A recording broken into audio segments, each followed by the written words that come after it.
ஆண்டவர் சொல்கிறார், என் மகனே, என் மகளே, நான் தான் உன்னை தெரிந்து கொண்டேன், நீ என்னை தெரிந்து கொள்ளலை. நீ என்னை அறியாமல் இருந்தாய், என்னை தெரியாமல் இருந்தாய். நான் உன்னை தெரிந்து கொண்டதுனால என்னை உனக்கு வெளிப்படுத்தி இருக்கிறேன் ஆண்டவர் சொல்கிறார். என்னை கூட ஆண்டவர் தெரிந்து கொண்டாரா? எனக்கு இயேசுக்கு சம்பந்தமே கிடையாதுங்க, நான் கிறிஸ்துவ குடும்பமே இல்லைங்க. பரவாயில்லைங்க, அவர் கிறிஸ்தவங்களுக்கு உரியவர் அல்ல, எல்லாருக்கும் உரியவர். உங்களையும் அவர் தெரிந்து கொண்டார், என்னை கூடவா தெரிந்து கொண்டார்?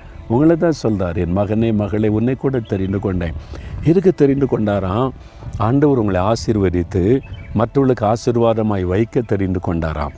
ஆபிரகாமை ஆண்டவர் தெரிந்து கொண்டு அவரை ஆசீர்வதித்து உலகத்துக்கு ஆசீர்வாதமாய் மாற்றினார்.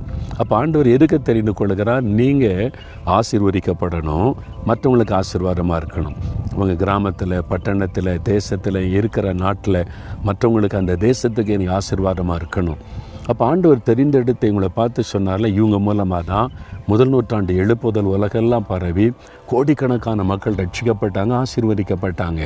வரப்போகிற கடைசி கால எழுப்புதலில் உங்களை பயன்படுத்த போகிறார். நீங்கள் அநேகருக்கு ஆசீர்வாதமாக இருக்க போகிறீங்க. உங்கள் மூலமாக தன்னுடைய வல்லமை வெளிப்படுத்த போகிறாரு. நீங்கள் ஜெபிக்கும் போது அற்புதம் நடக்கும். நீங்கள் ஜெபிக்கும் போது கட்டுகள் அறுக்கப்படும். நீங்கள் ஜெபிக்கும் போது அநேகர் நன்மை பெறுவாங்க.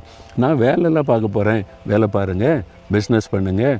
ஆண்டவர் அதெல்லாம் விட்டுட்டு வா, நீ கூப்பிடலை.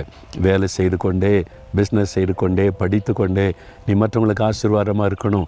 அதுக்கு தான் உன்னை தெரிந்து கொண்டேன்னு ஆண்டவர் சொல்கிறாரு. அதுக்கு தினம் ஜெபிக்கணும், வேத வாசிக்கணும், கர்த்தருக்குள் உங்களை பலப்படுத்தி கொண்டு பரிசுத்தாவில நிறைந்திருந்தால் நீங்கள் படிக்கிற இடத்துல, வேலை செய்கிற இடத்துல, பிஸ்னஸ் பண்ணுற இடத்துல, வசிக்கிற இடத்துல அநேகருக்கு ஆசீர்வாதமாய் கர்த்தர் உங்களை பயன்படுத்த முடியும். என்னை கூட தெரிந்து கொண்டீங்களா? அப்போ என்னை வல்லமைப்படுத்துங்க, பலப்படுத்துங்க, என்னை பயன்படுத்துங்க. நீ ஒப்பு கொடுக்குறீங்களா? அவர் வல்லமை தருவார், வரங்கள் தருவார், அதுக்கான அபிஷேகம் தருவார், கர்த்தரே உங்களை பயன்படுத்துவார். ஒப்பு கொடுக்குறீங்களா? ஆண்டவரே, நீங்கள் என்னை தெரிந்து கொண்டதற்காக ஸ்தோத்திரப்பா. தகுதியில்லாத என்னை கூடவா நீங்கள் தெரிந்து கொண்டீங்க? அதுவும் மற்றவர்களுக்கு ஆசீர்வாதமாய் வைப்பதற்கு என்னை ஒப்பு கொடுக்குறேன். எனக்கு உங்களுடைய வல்லமை தாங்க, அபிஷேகத்தை தாங்க, வரங்களை தாங்க.